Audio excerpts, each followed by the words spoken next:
नमस्कार, आप देख रहे हैं क्लीन न्यूज यूपी। आपके साथ मैं हूं राशि।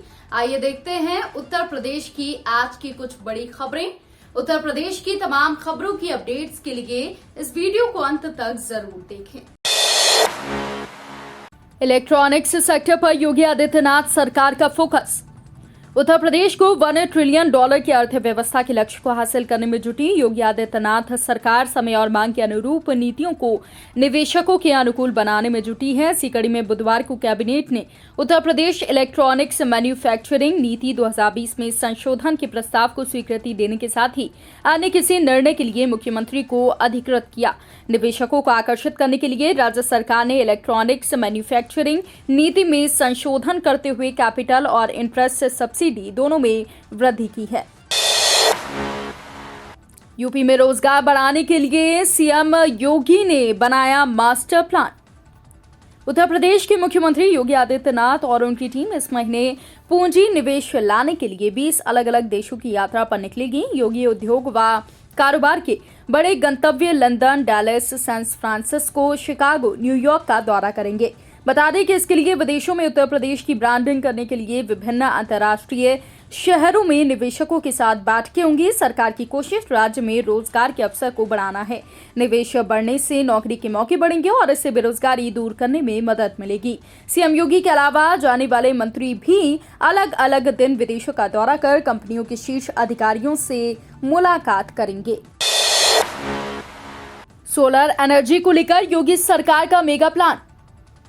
उत्तर प्रदेश सरकार की सौर नीति 2022 के तहत अगले 5 साल में 22,000 मेगावाट सोलर एनर्जी बनाने का टारगेट है। इस टारगेट को पूरा करने के लिए सोलर पार्कों की व्यवस्था के माध्यम से 14,000 मेगावाट, आवासीय क्षेत्रों में रूफटॉप सौर परियोजना के माध्यम से 4,500 मेगावाट, गैर आवासीय रूफटॉप परियोजना के माध्यम से 1,500 मेगावाट और पीएम कुसुम योजना के माध्यम से 2,000 मेगावाट का उत्पादन शामिल है। यूपी सोलर पॉलिसी 2022 से 5 साल के लिए लागू होगी। 8,441 गैर मान्यता प्राप्त मदरसों के खिलाफ होगी कार्रवाई। उत्तर प्रदेश सरकार ने अधिकारियों को गैर मान्यता प्राप्त मदरसों के खिलाफ कार्रवाई करने का निर्देश दिया है। जिला अधिकारियों के द्वारा राज्य सरकार को सौंपी गई एक रिपोर्ट के मुताबिक राज्य भर में लगभग 8,441 मदरसों की मान्यता नहीं है।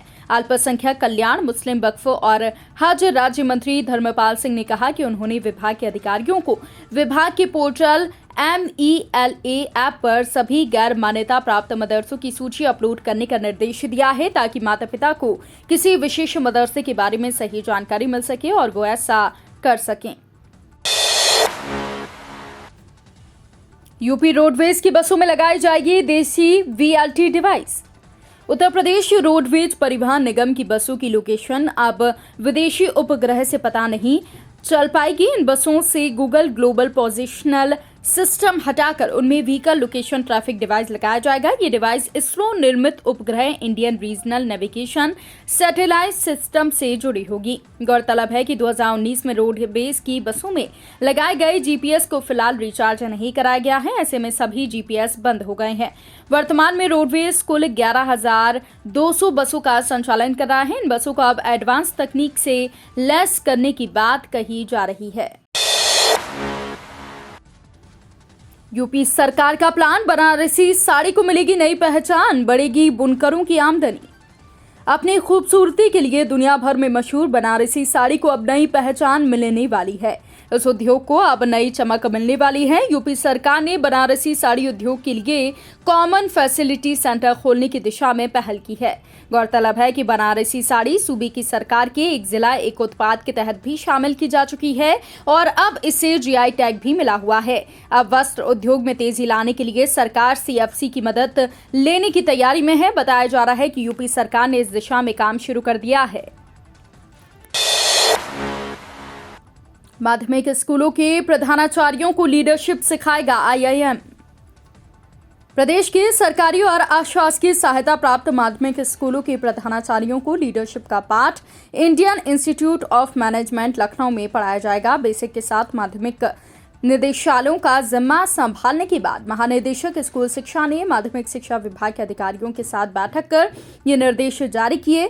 विज्ञान, गणित और अंग्रेजी के शिक्षकों को प्रशिक्षित करने के लिए राज्य शैक्षिक अनुसंधान व प्रशिक्षण परिषद की गाइडलाइन के अनुसार काम किया जाएगा। नए शैक्षिक सत्र वर्ष 2023 से शिक्षक अपनी पाठ्य योजना कैसे तैयार करें, इसके लिए भी मार्गदर्शिका तैयार की जाएगी। अखिलेश यादव का भाजपा पर हमला, बोले गुमराह करने के लिए विदेश का रंगीन सपना दिखा रही। यूपी में 5 दिसंबर को 3 सीटों पर होने वाले उपचुनाव में भाजपा और सपा की सीधी टक्कर है। वजह है कि उपचुनाव में इन तीनों सीटों पर कांग्रेस और बसपा ने अपने प्रत्याशी नहीं उतारे हैं। ऐसे में अखिलेश यादव एक बार फिर भाजपा पर हमलावर हो गए हैं। फरवरी माह में होने वाली ग्लोबल इन्वेस्टर्स समिट के नाम पर मंत्रियों के विदेश दौरे पर सवाल उठाए हैं। अखिलेश ने कहा कि निवेश यात्रा से आशा के बजाय प्रदेश से निर्यात की नई संभावना तलाशती। कुछ भारतीय रीति रिवाज, यहाँ के खान पान, यहाँ के उत्पादों का भी विदेशियों को परिचय कराती। लेकिन भाजपा सरकार अपनी गिरती साख को छुपाने के लिए मंत्रिमंडल को विदेश भ्रमण कराने ले जा रही है। UP SWD IAS PCS pre free coaching admission form जारी। उत्तर प्रदेश की वो अभ्यर्थी जो IAS PCS बनने का सपना देख रहे हैं तो वो पैसे के अभाव में कोचिंग नहीं कर पा रहे हैं, उनके लिए समाज कल्याण विभाग उत्तर प्रदेश के द्वारा UP IAS PCS free coaching online form 2023 जारी किए गए हैं। बता दें कि उत्तर प्रदेश के उम्मीदवारों के लिए UP free IAS PCS coaching योजना जारी की गई है, जिसमें OBC, SC और ST वर्ग शामिल होंगे। इस योजना का लाभ उठाने के लिए इच्छुक उम्मीदवार आधिकारिक वेबसाइट सोशल वेलफेयर up.upsdc.gov.in पर जाकर ऑनलाइन आवेदन कर सकते हैं। लखनऊ समेत अन्य जिलों में आज और नीचे लुढ़केगा पारा। उत्तर प्रदेश की राजधानी लखनऊ समेत प्रदेश के विभिन्न जिलों में अब ठंड का प्रकोप बढ़ता जा रहा है। आज लखनऊ समेत उत्तर प्रदेश के ज्यादातर जनपदों में 10 किलोमीटर प्रति घंटे की रफ्तार से ठंडी हवाएं चली, जिसके कारण आज इन सभी जनपदों में पूरा दिन गलन भरा मौसम रहने का अनुमान है। मौसम विभाग के मुताबिक लखनऊ में आज पूरे दिन हल्के बादल छाए रह सकते हैं। तेज धूप न होने के कारण लखनऊ में तापमान 13 डिग्री सेल्सियस के आसपास पहुंच सकता है। इसके अलावा अन्य जनपदों में भी ठंडी हवाएं चलेंगी। उत्तर प्रदेश की खबरों में फिलहाल इतना ही। उत्तर प्रदेश की अन्य खबरों की अपडेट्स के लिए आप जुड़े रहिए क्लीन न्यूज के साथ। नमस्कार।